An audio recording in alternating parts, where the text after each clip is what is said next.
Oke, kali ini kita bahas soal charger ya. Charger baterai ini salah satunya yang sering saya pakai dari Litokala, tipe LI ND4 smart charger ya. Ini saya kurang tahu ya harga barunya berapa, soalnya saya dapat second dari Razer, mungkin barunya sekitar 300-an kali ya. Saya dapat second tapi masih bagus banget. Yang punyanya ini mau upgrade kayaknya ke seri Sky RC yang 2500, mungkin yang lebih tinggi, jadi yang ini dijual murah sama dia. Oke, ini mungkin kalau dilihat sekilas dari bentuknya ini compact banget ya, kecil banget sih. Mungkin nggak paling kecil ya, tapi compact sebenarnya. Yang kalau dilihat nih sebenarnya dia ada slot buat 9 volt nih buat baterai kotak. Dia ini bisa ngecas juga sih kalau ada baterai kotak yang untuk dicas gitu ya, yang rechargeable gitu, tapi yang 9 volt dia bisa juga sih. Cuman ini saya belum pernah pakai juga karena saya nggak punya juga 9 volt yang rechargeable, jadi ini emang biasa saya pakai buat baterai AA aja untuk Tamiya ya. Oke, untuk chargernya ini ada bawaannya sebenarnya sih. Kalau di sini dia itu inputnya 12 volt. Nah ini kalau lihat kompatibelnya dia bisa NICD dan NIMH. Biasanya kalau baterai AA charger yang rechargeable yang buat Tamiya nih, kalau nggak NIMH ya NICD. NICD ini kalau nggak salah contohnya seperti si rechargeable-nya dari Tamiya tuh ya. Saya lupa namanya apa tuh. Kalau yang NIMH ini kayak misalnya Fujitsu nih, dia NIMH itu. Aku lupa ya namanya NICD ini apa ya. Ini dia bisa ngecas 300 ini dengan kapasitas ya 300 sampai 3000 mAh. Kalau charging mode-nya itu dia bisa 300 mAh, 500 mili, 700 dan 1000 mAh alias 1 ampere. Jadi dia nggak bisa dipilih banyak ya, ini cuma ada 4 range. Tapi ini cukup sih, ini cukup. Kalau untuk discharge, nah ini bisa ngedischarge juga dia. Discharge itu 500 mAh. Seperti itu. Kalau untuk charger 12 volt ini sebenarnya ada sih bawaannya dia nih. Dia 12 volt 1,5 ampere ya. Oke. Langsung aja kita coba.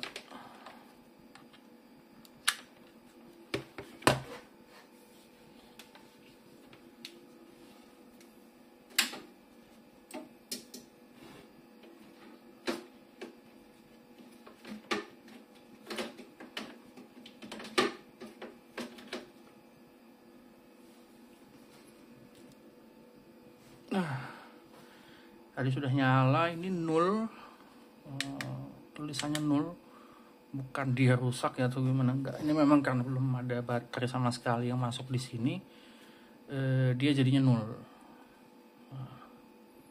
Jadinya 0. Oke, kita ambil coba misalnya baterai 1, masukin di slot sembarang ya, slot 4 langsung. Nah, dia akan kelihatan berapa volt,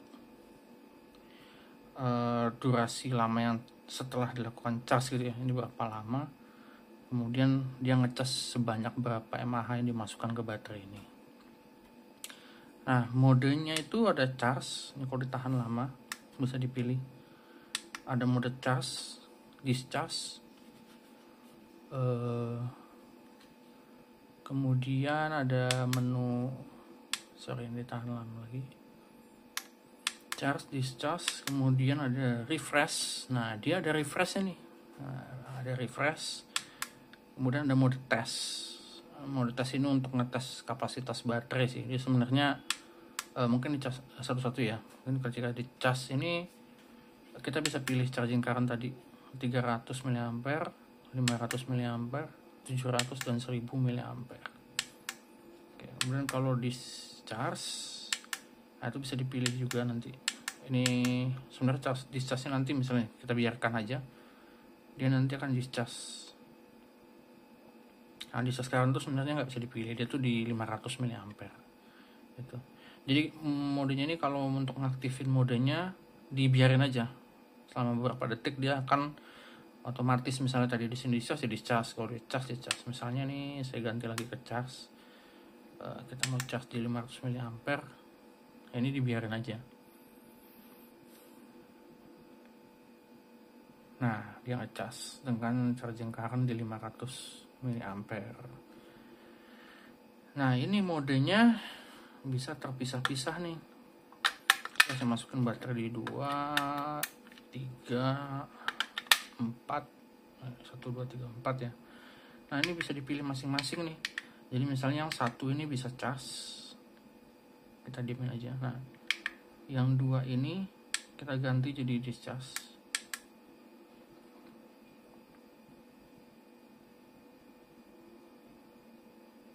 Nah, dia akan discas. Kemudian kita pilih yang 3 ini refresh. 3. Kemudian kita pilih dia refresh.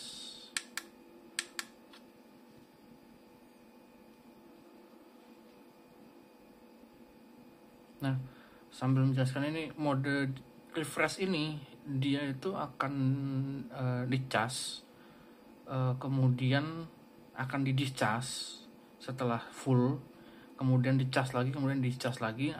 Saya agak lupa sih berapa cycle, tapi ini dengan kapasitas baterai sekitar 950, ini Fujitsu ya, Fujitsu yang pink itu 950, mungkin sekitar 12 jam dia baru selesai, sekitar 12 jam. Tapi itu bervariasi sih, tergantung baterainya juga, bisa lebih lama, bisa lebih cepat. Namun cycle-nya refresh ini saya lupa berapa lama dia cycle-nya, berapa kali cas, berapa kali dicas, saya lupa.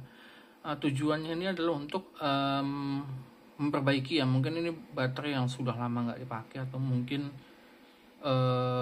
kapasitasnya udah berkurang gitu ya, kapasitas mAh-nya berkurang. Itu dia habis dicas kemudian dipakai main sebentar aja, mungkin 1-2 lap dia langsung drop voltage-nya, mungkin kapasitasnya juga sudah tidak maksimal. Nah, itu bisa di refresh sih, berapa kali di refresh bisa.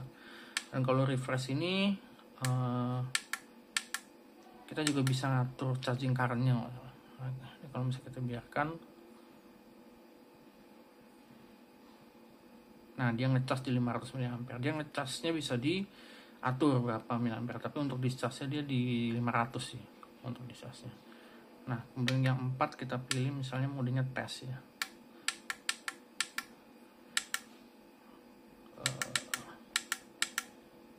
Modenya tes.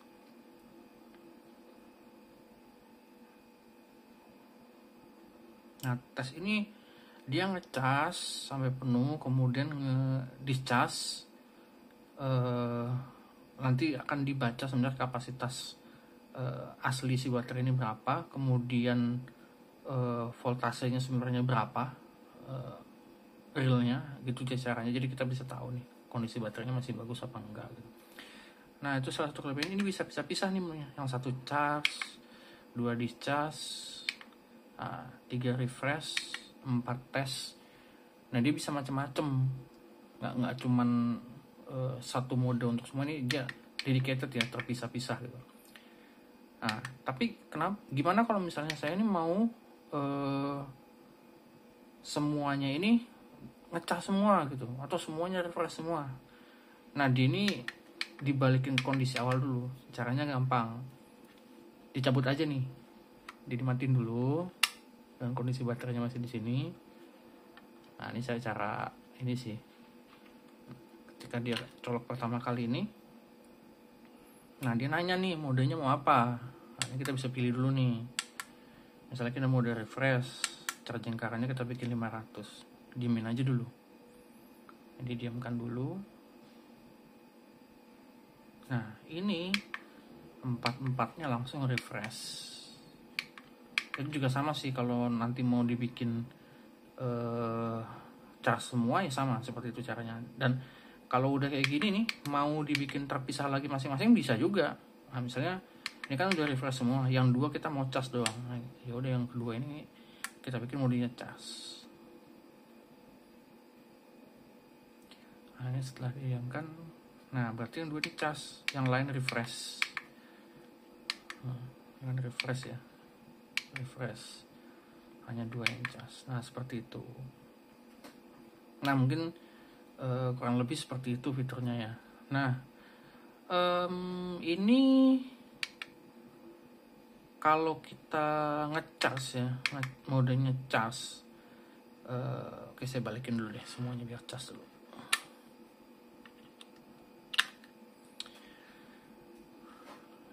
Ini kalau modenya semuanya cas dengan charging current di 300 mA, biasanya normalnya itu di 1,49 dia penuh.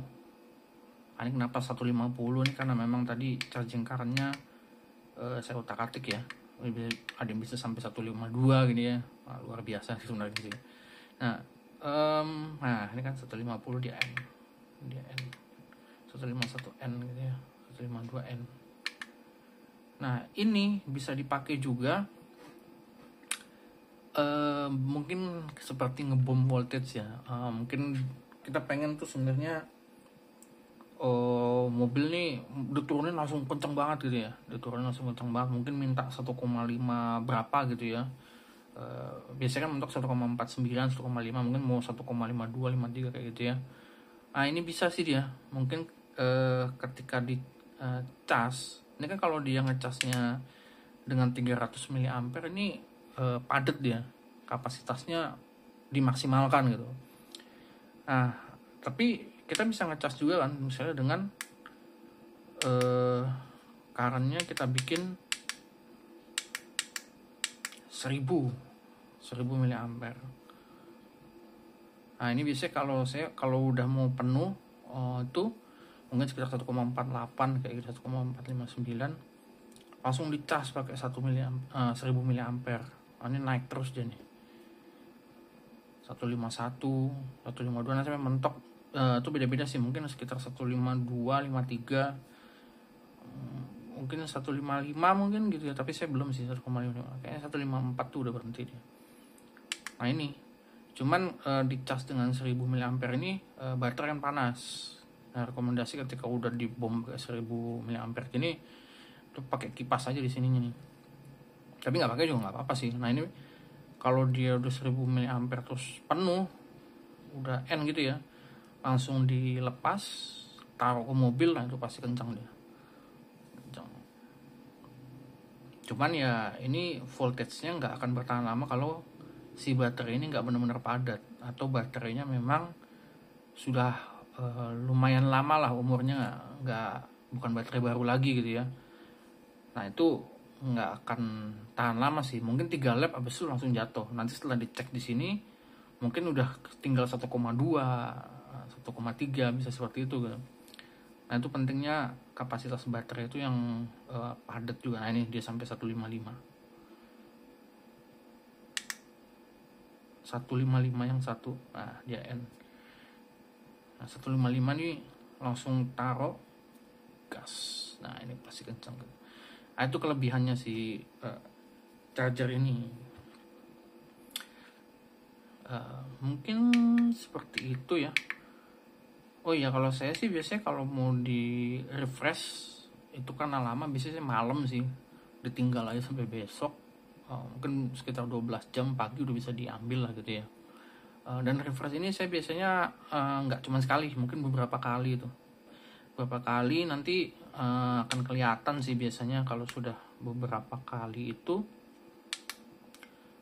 Biasanya kalau baterainya masih bagus itu kapasitas dia ngecas itu akan naik lebih baik lah gitu. Jadi dia akan lebih padat gitu kalau ngisi, akan lebih lama juga habisnya gitu. Nah sebenarnya ini charger murah ya, sudah ada refreshnya, tapi memang nggak ada mode break-in. Kalau mode break-in memang tidak ada sih setahu saya di range harga ini. Kalau yang ada break-in itu baterai sekitar mungkin udah mau 1 jutaan lebih, dan itu memang harganya wow ya, mungkin 1 juta seperti itu. Break-in itu sebenarnya metodenya yang saya tahu ya, ini sorry lah kalau salah gitu ya, mungkin yang saya tahu sebenarnya sama, dia ngecas dan discharge juga, hanya saja sequence-nya atau cycle-nya lebih banyak daripada refresh.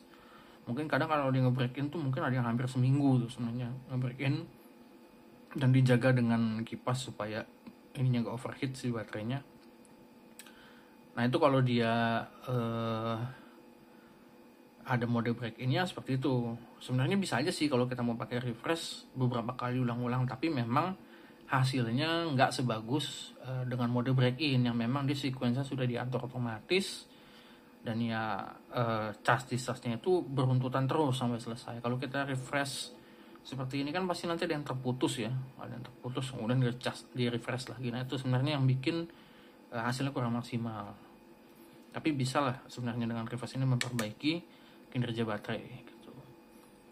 Nah ini kalau tadi saya bikin mode refresh, dia kan sudah penuh 1,55, dia di discharge sampai habisnya itu kalau ini sekitar 1 volt ya, 1 volt dia habis, dia cas lagi sampai penuh. Nah saran saya kalau memang dia refresh, charging currentnya itu dibikin 300 aja biar dia padat. Memang hasilnya akan lebih lama gitu ya, tapi akan lebih bagus gitu. Ya mungkin segitu dulu ya untuk review buat chargernya Litokala ini. Ini menurut saya cukup bagus sih, dan harganya juga di kelasnya ini nggak terlalu mahal, affordable lah. Dan ini kalau ngecas sebenarnya dengan charging current yang normal lah, mungkin sekitar 300-500, ini tuh adem, relatif nggak terlalu panas. Ada merek yang lain nih sebenarnya ngecasnya secara normal itu panas nih baterainya. Nah, itu nggak bagus. Kalau panas tuh bukan apa-apa, emang umur baterainya juga akan lebih pendek nantinya, dan juga hasilnya nggak kurang maksimal kalau baterainya terlalu panas gitu. Nah sekian mungkin dari saya mengenai charger Litokala ini. Mungkin kalau ada yang rekomendasi charger lain yang lebih bagus di harga Litokala LIND 4 ini, bisa komen. Dan juga mungkin ada fitur tertentu nih yang dipakai sama racer-racer Mini 4WD yang lebih berpengalaman, tapi saya nggak tahu nih, mungkin bisa sharing di komen nanti. Oke, terima kasih, sampai ketemu ya di video selanjutnya.